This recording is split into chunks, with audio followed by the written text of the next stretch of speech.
Hey, greetings everybody. GleeCon here again with another episode of Lore of Warcraft. On our last episode, we kind of read a condensed version of Arthas and Jaina. They went to Anderhall, and Kel'Thuzad, the Lich King, the Nathrazim. They manipulated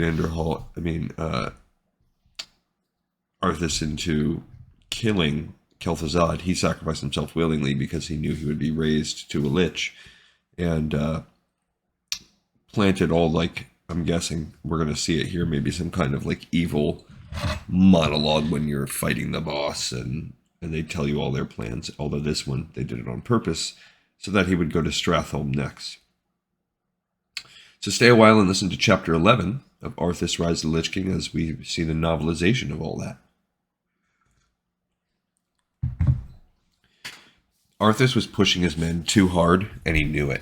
But time was a precious resource and could not be squandered. He felt a tug of guilt when he saw Jaina chewing on some dried meat as they rode. The light refreshed him when he worked with it. Magi drew on different energies, and he knew that Jaina was exhausted after the superb effort she had put forth earlier. But there was no time for rest, not when thousands of lives depended on their actions. She could just drink milk, and she'll have tons of energy. He'd been sent on a mission to find out what was going on and stop it. The mystery was starting to unravel, but he was beginning to doubt his ability to halt the plague. Nothing was as easy as it had looked at first. Still, Arthas would not give up. Could not give up. He had vowed to do whatever it took to stop this, to save his people. And so he would. They saw and smelled the smoke rising in the sky before they reached the gates of Anderhall.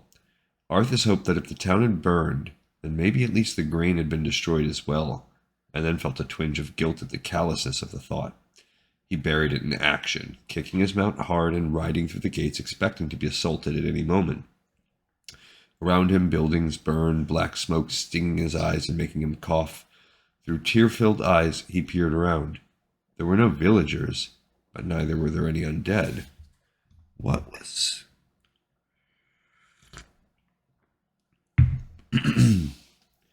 I believe you have come looking for me, children, came a smooth voice.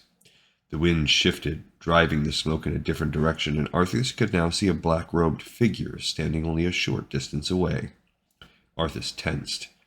This, then, was the leader. The necromancer was smiling now, his face dimly glimpsed in the shadow of his hood, a smirk that Arthas burned to cut off his face. Beside him were two of his pet undead. You have found me. I am Kel'Thuzad. Jaina gasped in recognition at the name, and her hand flew to her mouth. Arthas spared her a quick glance, then returned his full attention to the speaker. He gripped his hammer tightly. I've come to deliver a warning, said the necromancer. Leave well enough alone. Your curiosity will be the death of you. I thought this magic taint felt familiar. It was Jaina, her voice shaking with outrage. You were disgraced, Kel'Thuzad, precisely for your experiments along this line. We told you it would lead to disaster, and you've learned nothing. Lady Jaina Proudmoore, Kel'Thuzad purred. Looks like Antonidas' little apprentice is all grown up. And quite the contrary, my dear. As you can see, I have learned a great deal. I saw the rat you experimented with, Jaina cried. That was bad enough, but now you have furthered my research and perfected it, Kel'Thuzad answered. Are you responsible for this plague, necromancer? Arthas shouted. Is this cult your doing? Kel'Thuzad turned to him, his eyes glittering in the shadow of his cowl. I ordered the cult of the damned to distribute the plagued grain. But the sole credit is not mine. Before Arthas could speak, Jaina had burst out, What do you mean? I serve the Dreadlord Mal'Ganis. He commands the scourge that will cleanse this land and establish a paradise of eternal darkness. A chill swept over Arthas despite the heat of the surrounding fires at the tone of the man's voice. He did not know what a Dreadlord was, but the meaning of scourge was clear. And what exactly is this scourge meant to cleanse? The thin-lipped mouth beneath the white mustache again curled in a cruel smile. Why, the living, of course. His plan is already in motion. Seek him out at Stratholme if you need further proof. Arthas had had enough of teasing hints and taunts. He growled, gripped the haft of his hammer, and charged forward. "For the light!" he cried. That's almost too unbelievable. Like, I know he has to do that, but he didn't even cover it. It's just blatant information giving. Like, I get it. You might, even me, like, if I was really in that situation and I'm so mad and distracted, I might not think about the manipulation. Because that wasn't even hard. He's deliberately sending them that way. Kel'Thuzad had not moved. He stood his ground then. At the last minute, the air around him twisted and puckered, and he was gone. The two creatures who had stood silently at his sides now clamped their arms on Arthas, trying to wrestle him down to the earth, their fetid stench vying with the smell of smoke to choke him. He twisted free, landing a strong, clean blow to the head of one of them. Its skull shattered like a fragile piece of blown glass, brains spattering the earth as it collapsed. The second was as easily dealt with.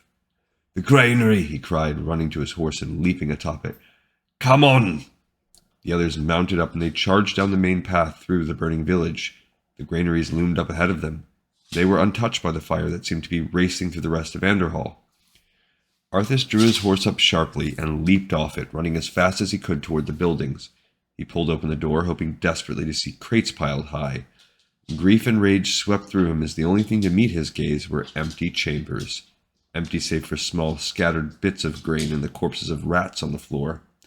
He stared, sick for a moment, then raced to the next one and the next, yanking the doors open even though he knew exactly what he would find. They were all empty, and had been for some time if the layers of dust on the floor and the spiderwebs in the corners were any indication. "The shipments have already been sent out," he said brokenly as Jaina stepped up beside him. "We're too late!" He slammed his gauntleted fist into the wooden door and Jaina jumped. "Damn it!" "Arthas, we did the best we..." He whirled on her furiously. "I'm going to find him. I'm going to find that undead-loving bastard and rip him limb from limb for this. Let him get someone to sew him back together." He stormed out, shaking. He'd failed. He'd had the man right there, and he'd failed. The grain had been sent out, and Light alone knew how many people would die because of that. Well, because of him. No, he was not going to let that happen. He would protect his people. He would die to protect them. Arthas clenched his fists. "North," he said to the men who trailed behind him, unaccustomed to seeing their generally good-natured prince in the grip of such fury. "That's the next place he'll go. Let's exterminate him like the vermin he is." He rode like a man possessed, galloping north, almost absently slaughtering the shambling wrecks of human beings who attempted to stop him. He was no longer moved by the horror of it all. His mind's eye was filled with the vision of the man manipulating it and the disgusting cult that perpetrated it. The dead would rest soon enough. Arthas had to ensure that no more would be made. At one point there was a huge cluster of the undead. Rotting heads lifted as one, turning toward Arthas and his men, and they moved toward him. Arthas cried out, "For the light!" kicked his steed and charged in among them, swinging his hammer and crying out incoherently, venting his anger and frustration on these, the perfect targets. At one point there was a lull and he was able to look around. Safe and secure away from the field of battle, overseeing everything while risking nothing, stood a tall figure in a fluttering black cloak, as if waiting for them. Kel'Thuzad. "There!" he cried. "He's there!" Jaina and his men followed him, Jaina blasting clear passage with fireball after fireball, and his men hacking the undead that did not fall in the first round of attacks. Arthas felt righteous fury singing in his veins, and he drew closer and closer to the necromancer. His hammer rose and fell, seemingly effortlessly, and he didn't even see those he struck down. His eyes were fixed on the man, if you could even call such a monster that, responsible for everything in the first place. Cut off the head and the beast would die. Then Arthas was there. A bellow of raw fury exploded from him, and he swung, sweeping his brilliantly glowing hammer parallel to the ground, striking Kel'Thuzad at the knees and sending him flying. Others pressed in, swords slicing and hacking, the men venting their grief and outrage on the source, the cause of the entire disaster. For all his power and magic, it seemed as though Kel'Thuzad could indeed die like any other man. Both legs were shattered by Arthas' sweeping blow and lay at odd angles. His robes were wet with blood, shiny black against a matte black, and red trickled from his mouth. He propped himself up on his arms and tried to speak, spitting out blood and teeth. He tried again. Naive fool, he managed, swallowing. My death will make little difference in the long run. For now, the scourging of this land begins. His elbows buckled and eyes closing, he fell. The body began to rot immediately. Decomposition that should have taken days happened in mere seconds. The flesh paling, bloating, bursting open. The men gasped and started back, covering their noses and mouths. Some of them turned and vomited from the stench. Arthas stared, horrified and enraptured at the same time, unable to look away. Fluids gushed from the corpse, the flesh taking on a creamy consistency and turning black. The unnatural decomposition slowed, and Arthas turned away, gasping for fresh air. Jaina was deathly pale, with dark circles around her wide, shocked eyes. Arthas went to her and turned her away from the disgusting image. What happened to him? He asked quietly. Jaina swallowed, trying to calm herself. Again she seemed to find strength in her detachment. It is believed that, if necromancers are not perfectly precise in their magical workings, that if they're killed, they are subject to... Her voice trailed off, and suddenly she was a young woman looking sickened and shocked. That. Come on, Arthas said gently. Let's go to Hearthglen. They need to be warned, if we're not too late already. They left the body where it had fallen, not granting it another glance. Arthas said a silent prayer to the light that they were not too late. He did not do what he would do if he did not know what he would do if he failed again. And Hearthglen is where our other guy, Tyrion Fordring, is from. Jaina was exhausted. She knew that Arthas wanted to make the best time possible, and she shared his concern. Lives were at stake. So when he asked her if she could go through the night without stopping, she nodded. They'd been riding hard for 4 hours when she found herself half off her mount. She was so bone-weary she'd fallen unconscious for a few seconds. Fear shot through her, and she grabbed onto the horse's mane wildly, pulling herself back up into the saddle and yanking on the reins so the horse would stop. She sat there, the reins clutched in her hands, trembling, for several minutes before Arthas realized she'd fallen behind. For several minutes. Yeah. Dimly she heard him calling a halt. She looked up at him mutely as he cantered up to her. Jaina, what's wrong? I'm sorry, Arthas. I know you want to make good time, and so do I, but I'm so tired I almost fell off. Could we stop just for a little while? She saw the concern for her and frustration at the situation warring on his face even in the dim light. How long do you think you'll need? A couple of days, she wanted to say, but instead she said, just long enough to eat something and rest for a bit. He nodded, reaching up to her and helping her off the horse. He bore her to the side of the road where he set her down gently. Jaina fished in her pack for some cheese with hands that trembled. She expected him to head off and talk to the men, but instead he sat down beside her. Impatience radiated from him like heat from a fire. She took a bite of cheese and looked up at him as she chewed, analyzing his profile in the starlight. One of the things she most loved about Arthas was how accessible, how human and emotional he was to her. But now, while he was certainly in the grip of powerful emotions, he felt distant, as if he was 100 miles away. Impulsively, she reached a hand to touch his face. He started at her touch as if he had forgotten she was there, then smiled thinly at her. Done? He asked. Jaina thought about the single bite she had eaten. No, she said. But, Arthas, I'm worried about you. I don't like what this is doing to you. Doing to me? He snapped. What about what it's doing to the villagers? They're dying and then getting turned into corpses, Jaina. I have to stop it. I have to. Of course we do, and I'll do everything I can to help. You know that, but I've never seen you hate anything like this. He laughed, a short, harsh bark. You want me to love necromancers? She frowned. Arthas, don't twist my words like that. You're a paladin, a servant of the light. You're a healer as much as a warrior. But all I see in you is this desire to wipe out the enemy. You're starting to sound like Uther. Jaina didn't reply. She was so weary it was difficult to compose her thoughts. She took another bite of cheese, focusing on getting the badly needed nourishment into her body. For some reason, it was hard for her to swallow. Jaina, I just want innocent people to stop dying. That's all. And I admit I'm upset that I can't seem to make that happen. Once this is over, you'll see. Everything will be fine again. I promise. He smiled down at her, and for a moment she saw the old Arthas in his handsome face. She smiled back in what she hoped was a reassuring fashion. Are you done now?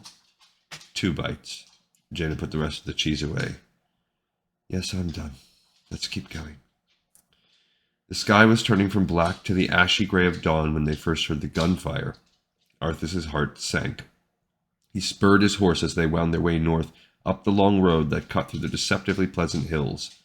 Just outside the gates of Hearthglen, they saw several men and dwarves armed with rifles, all trained on them. What wafted to him on the light breeze, mixed in with the smell of gunpowder, was the incongruously pleasant, slight sweet scent of baking bread. Hold your fire! Arthas cried as his troops galloped up. He drew rein so hard his mount reared in startlement. I am Prince Arthas. What's going on? Why are you so armed? They lowered their rifles, clearly surprised to see their prince standing right in front of them. Sir, you won't believe what's been going on. Try me, Arthas said. That should technically probably be dwarves. Arthas was not surprised to hear the initial words, that the dead had risen and were attacking. What did surprise him was the term, vast army. He glanced at Jaina. She looked utterly exhausted. The little break they had taken last night obviously hadn't been sufficient to restore her. Sir, cried one of the scouts rushing in, the army! It's heading this way! Damn it, Arthas muttered. This small group of men and dwarves could handle a skirmish well enough, but not a whole damned army of the things. He made a decision. Jaina, I'll stay here to protect the village. Go as quickly as you can and tell Lord Uther what's happened. But go, Jaina. Every second counts. She nodded. Light bless her and that level head of hers. He spared her a smile of gratitude before she stepped through the portal she'd created and disappeared. Sir, said Falric, and something in the tone of his voice made Arthas turn. You'd better take a look at this. Arthas followed the man's gaze and his heart sank. Empty crates bearing the mark of Anderhall. Hoping against hope that he was wrong, Arthas asked in a voice that shook slightly, what did those crates contain? One of the this is Hearthglen. This isn't, One of the Hearthglen men looked at him puzzled. Just a grain shipment from Anderhall. There's no need to worry, my lord. It's already been distributed among the villagers. We've had plenty of bread. That was the smell. Not the typical smell of baking bread, but slightly off, slightly too sweet. And then Arthas understood. He staggered just a little as the enormity of the situation, the true scope of its horror, burst over him. The grain had been distributed, and suddenly there was a vast army of the undead. Oh no, he whispered. They stared at him, and he tried to speak, his voice still shaking, but this time not with horror, but with fury. The plague was never meant to simply kill its people. No, it was much darker, much more twisted than that. It was meant to turn them into... Even as the thought formed, the man who had answered Arthas's question about the crate bent over double. Several others followed suit. A strange green glow limned their bodies, pulsing and growing stronger. They clutched their stomachs and fell to the earth, blood erupting from their mouths, saturating their shirts. One of them stretched out a hand to him, imploring for healing. Instead, Arthas, repulsed, recoiled in horror, staring as the man writhed in pain and died in a matter of seconds. What had he done? The man had begged for healing, but Arthas had not even lifted a hand. But could this even be healed? Arthas wondered as he stared at the corpse. Could the light even... Merciful light, Falric cried. The bread! Arthas started at the shout coming out of his guilty trance. Bread, the staff of life, wholesome and nourishing, had now become worse than lethal. Arthas opened his mouth to cry out, to warn his men, but his tongue was like clay in his mouth. The plague embedded into the grain acted even before the shocked prince could find words. The dead man's eyes opened. He lurched upright into a seated position. And that was how Kel'Thuzad had created an undead army in so astonishingly a short time. Insane laughter echoed in his ears. Kel'Thuzad laughing maniacally, triumphant, even in death. Arthas wondered if he was going mad from all he had been forced to bear witness to. The undead clambered to their feet, their movement galvanized him to action and liberated his tongue. "Defend yourselves!" Arthas cried, swinging his hammer before the man had a chance to rise. Others were swifter, though, getting to dead feet, turning the weapons that in life they would have used to protect Arthas upon him. The only advantage he had was that the undead were not graceful with their weapons, and most of the shots they fired went wide. Arthas's men, meanwhile, attacked with hard eyes and grim faces, bashing skulls, decapitating, smashing what had been allies just a few moments earlier into submission. "Prince Arthas, the undead forces have arrived!" Arthas whirled, his armor spattered with gore, and his eyes widened slightly. So many. There were so many of them, skeletons who had been long dead, fresh corpses recently turned, more of the pale, maggoty abominations thundering down on them. He could sense the panic. They had fought handfuls, but not this. Not an army of the walking dead. Arthas thrust his hammer into the air. It flared to glowing life. "Hold your ground!" he cried, his voice no longer weak and shaking or harsh and angry. "We are the chosen of the light! We shall not fall!" The light bathing his determined features, he charged. Jaina was more exhausted than she admitted even to herself. Drained after the days of fighting with little or no rest, she had collapsed after finishing the teleportation spell. She thought she blacked out for a moment, because the next thing she knew, her master was bending over her, lifting her off the floor. "Jaina, child, what is it?" "Uther," Jaina managed. Arthglen." She reached up and clutched Antonidas' robes. "Necromancers, Kel'Thuzad, raising the dead to fight." Antonidas' eyes widened. Jaina gulped and continued. "Arthas has been fighting in Hearthglen alone. He needs reinforcements immediately." "I think Uther is at the palace," Antonidas said. "I'll send several magi there right away to open portals for as many men as he needs to bring. You did well, my dear. I'm very proud of you. Now you get some rest." "No," Jaina cried. She struggled to her feet, barely able to stand, forcing the exhaustion back by sheer will alone, holding out a shaking hand to keep Antonidas back. "I have to be with him. I'll be all right. Come on." Arthas had no idea how long he had been fighting. He swung his hammer almost ceaselessly, his arms shaking from the strain, his lungs burning. It was only the power of the light flowing through him with quiet strength and steadiness. And with arms shaking from the strain, his lungs burning. It was only the power of the light flowing through him with quiet strength. Sorry, I had one of those like where the lines blend for me. That kept him and his men on their feet. The undead seemed to be weakened by its power, although that seemed to be their only weakness. Only a clean kill, Arthas fleetingly wondered if you could call it a kill if they were already dead, stopped them in their tracks. They just kept coming. Wave after wave of them, his subjects, his people, turned into these things. He lifted his weary arms for another blow, and over the din of battle came a voice Arthas knew. "For Lordaeron! For the king!"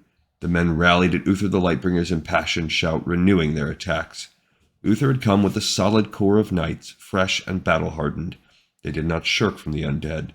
Jaina, who despite her bone weariness had also portaled in with Uther and the knights, had apparently briefed them sufficiently so that precious seconds were not wasted in stunned reaction. The undead fell more quickly now, and each wave was met with fierce and impassioned attacks from hammer, sword, and flame. Jaina sank down, her legs giving way beneath her, as the last of the walking dead burst into flames, stumbled about, and fell dead in truth. She reached for a water skin and drank deeply, shaking, and fished out some dried meat to gnaw on. The fight was over for the moment. Arthas and Uther had both removed their helms, sweat matted their hair. She chewed on the meat and watched as Uther looked out over the sea of undead corpses and nodded his satisfaction. Arthas was staring at something, his expression stricken. Jaina followed his gaze and frowned, not understanding. Corpses were everywhere, but Arthas was looking almost as if in a daze at the bloated, fly-riddled body of not one of his soldiers, or even a man, but of a horse. Uther walked up to his student and clapped Arthas on the shoulder. I'm surprised you kept things together as long as you did, lad. His voice was warm with pride and a smile was on his lips. If I hadn't arrived just then. Arthas whirled. Look, I did the best I could, Uther! Both Uther and Jaina blinked at the harsh tone of voice. He was overreacting. Uther wasn't censuring him, he was praising him. If I'd had a legion of knights riding at my back, I would have... Uther's eyes narrowed. Now is not the time to be choking on pride. From what Jaina has told me, what we face here was only the beginning. Arthas' sea-green eyes darted to Jaina. He was still smarting from the perceived insult, and for the first time since Jaina had met him, she found herself shrinking a little from that piercing gaze. Or did you not notice that the undead ranks are bolstered every time one of our warriors falls in battle? Uther persisted. Then we should strike at their leader, Arthas snapped. Kel'Thuzad told me who it was, and where to find him. It's something called a Dreadlord. His name is Mal'Ganis, and he's in Stratholme. Stratholme, Uther, the very place where you were made a paladin of the light. Doesn't that mean anything to you? Uther sighed wearily. Of course it does, but I'll go there and kill Mal'Ganis myself if I have to, Arthas cried. Jaina stopped chewing and stared at him. She had never seen him like this. Easy, lad. Brave as you are, you can't hope to defeat a man who commands the dead all by yourself. Then feel free to tag along, Uther. I'm going with or without you. Before either Uther or Jaina could protest further, he leaped into the saddle, yanked his steed's head around, and headed south. Jaina got to her feet, stunned. He'd left without Uther, without his men, without her. Uther quietly stepped beside her. She shook her fair head. He feels personally responsible for all the deaths, she told the older paladin quietly. He thinks he should have been able to stop this. She looked up at Uther. Not even the Magi of Dalaran, the ones who warned Kel'Thuzad in the first place, suspected what was going on. Arthas couldn't possibly have known. He's feeling the weight of the crown for the first time, Uther said quietly. He's never had to before. This is all part of it, my lady. Part of learning how to rule wisely and well. I watched Tyrannus struggle with the same thing when he was a young man. Both good men, both wanting to do the right things for their people, to keep them safe and happy.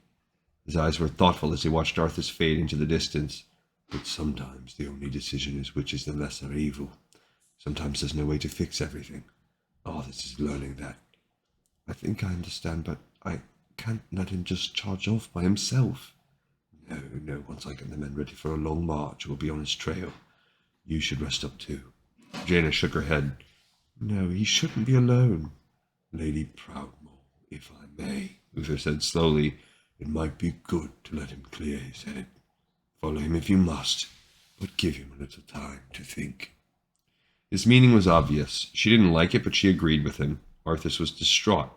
He was feeling angry and impotent and wasn't in a state to be reasoned with, and it was precisely for those reasons she couldn't let him be really alone. All right, she said. She mounted up and murmured the spell. She saw Uther grin as he suddenly realized he could no longer see her. I'll follow him. Come as soon as your men are ready. She would not follow him too closely. She was invisible, but not silent. Jaina squeezed her horse with her knees into a canter to pursue the bright, brooding prince of Lordaeron. Arthas kicked the horse hard, angry that it was not going faster, angry that it was not invincible, angry that he had not figured out what was going on in time to stop it. It was almost overwhelming. His father had had to deal with orcs, creatures from another world flooding into their own, brutal and violent and bent on conquest. That seemed like child's play to Arthas now. How would his father and the Alliance have fared against this, a plague that not only killed people, but in a sick twist that only a deranged mind would find amusing, animated their corpses to fight their own friends and families? Would Tyrannus have done any better? One moment Arthas thought he would have, that Tyrannus would have figured out the puzzle in time to stop it, to save the innocent. And the next he rationalized that no one could have done so. Tyrannus would have been as helpless as he in the face of this horror. So deep in thought was he that he almost didn't see the man standing in the road, and it was with a sharp, startled yank that he pulled his mount to the side just in time. Chagrined, worried, and furious at being made so, Arthas snapped. Fool, what are you doing? I could have run you down! The man was unlike any Arthas had ever seen before, and yet he struck the youth as somewhat familiar. Tall, broad-shouldered. He wore a cloak that seemed to be made entirely out of shiny black feathers. His features were shadowed by the cowl, but his eyes were bright as they peered up at Arthas. A beard, streaked with gray, parted, revealing a white smile.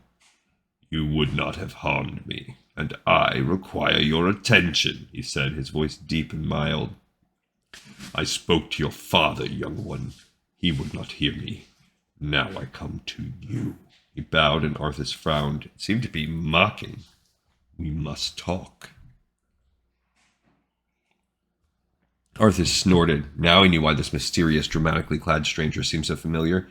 He was some kind of mystic, a self-styled prophet, Taranis had said, able to transform into a bird. He had the gall to come right into Taranis' own throne room with some kind of doomsday blather. "I have no time for this," Arthas growled, gathering up his horse's reins. "Listen to me, boy." There was no mocking note in the stranger's voice now. His voice cracked like a whip, and despite himself, Arthas listened. "This land is lost. The shadow has already fallen, and nothing you do will deter it. If you truly wish to save your people, lead them across the sea, to the west." Arthas almost laughed. His father had been right. This was a madman. "Flee? My place is here, and my only course is to defend my people. I will not abandon them to this hideous existence. I will find the one behind this and destroy him. You're a fool if you think otherwise." "A fool, am I? I suppose I am. To think the son would be wiser than the father." The bright eyes looked troubled. "Your choice is already made. You will not be swayed by one who sees farther than you. I've only your word that you see farther. I know what I see and what I have seen, and that is that my people need me here." The prophet smiled now sadly. "It is not only with our eyes that we see, Prince Arthas. It is with our wisdom and our hearts. I will leave you one final prediction. Just remember, the harder you strive to slay your enemies, the faster you'll deliver your people into their hands." Arthas opened his mouth for a furious retort, but at that instant the stranger's shape shifted. The cloak seemed to close about him like a second skin. Wings, jet black and glossy, sprouted from his body even as he shrank to the size of an ordinary raven. With a final harsh call that sounded frustrated to Arthas, the bird that had been a man leaped into the air, wheeled once, and flew off. He watched it go, vaguely troubled. The man had seemed so certain. "I'm sorry for concealing myself, Arthas," Jaina's voice coming out of nowhere. Startled, Arthas whipped his head around, trying to find her. She materialized in front of him, looking contrite. "I just wanted to—" "Don't say it!" He saw her start in surprise, saw those blue eyes widen, and instantly regretted snapping at her, but she shouldn't have sneaked up on him like this, spied on him like this. "He came to Antonidas, too," she said after a moment, doggedly continuing with what she had intended to say, despite his reprimand. I have to say that I sense tremendous power about him, Arthas." She rode closer to him, peering up at him. "This plague of the undead, nothing like this has ever been seen before in the history of the world. It's not just another battle or another war. It's something much bigger and darker than that. And maybe you can't use the same tactics to win. Maybe he's right. Maybe he can see things we can't. Maybe he does know what will happen." He turned away from her, grinding his teeth. "Maybe. Or maybe he's some ally of this Mal'Ganis. Or maybe he's just some crazy hermit. Nothing he can say will make me abandon my homeland, Jaina. I don't care if that madman has seen the future. Let's go." They rode in silence for a moment, then Jaina said quietly, "Uther will be following. He just needed some extra time to prepare the men." Arthas stared straight ahead, still fuming. Jaina tried again. "Arthas, you shouldn't—" "I am sick of people trying to tell me what I should and shouldn't do." The words burst from him, startling himself as much as Jaina. "What's going on here is beyond horrible, Jaina. I can't even find words to describe it, and I'm doing everything I possibly can. If you're not going to support my decisions, then maybe you don't belong here." He eyed her, his expression softening. "You look so tired, Jaina. Maybe you should go back." She shook her head, staring straight ahead, not meeting his gaze. "You need me here. I can help." The anger bled away from him, and he reached for her hand, closing fingers encased in metal over hers gently. "I shouldn't have spoken to you like that, and I'm sorry. I'm glad you're here. I'm always glad of your company. He bent and kissed her hand. Color came to her cheeks, and she smiled at him, the furrow in her brow increasing. Dear Arthas, she said softly. He squeezed her hand and let it go. They rode hard the rest of the day, not speaking much, and halted to make camp as the sun was going down. Both of them were too weary to hunt for any fresh meat, so they simply took out some dried meat, apples, and bread. Arthas stared at the loaf in his hand, from the ovens of the palace, baked with grain grown locally, not from Anderhall. It was wholesome fare, nourishing and delicious, smelling yeasty and good and not sickly sweet. A simple basic food, something that anyone should be able to eat without fear. His throat suddenly closed, and he placed the bread down, unable to eat a bite, and he put his head in his hands. For a moment he felt overwhelmed, as if a tidal wave of despair and helplessness washed over him. Then Jaina was there, kneeling beside him, resting her head on his shoulder while he struggled to compose himself. She said nothing. She did not need to. Her simple, supportive presence was all he needed. Then with a deep sigh he turned to her and took her in his arms. She responded, kissing him deeply, needing comfort and reassurance from him as much as he did from her. Arthas ran his hands through her silky golden hair and breathed her scent, and for a few brief hours that night they permitted themselves to be lost in each other, pushing away thoughts of death and horror, and plagued grain, and prophets and choices, their world narrow and tender, and comprised only of the two of them. That might be for the last time. All right, so we have done that. I think we're building up probably to that climactic moment, which is really just echoes throughout so many spots in Warcraft lore, which is the culling of Stratholme. I think we're going to get there real soon. This episode is in the pipe, 5x5. Hey, I thank everybody so much for watching and listening. Look forward to seeing you next time on Lore of Warcraft.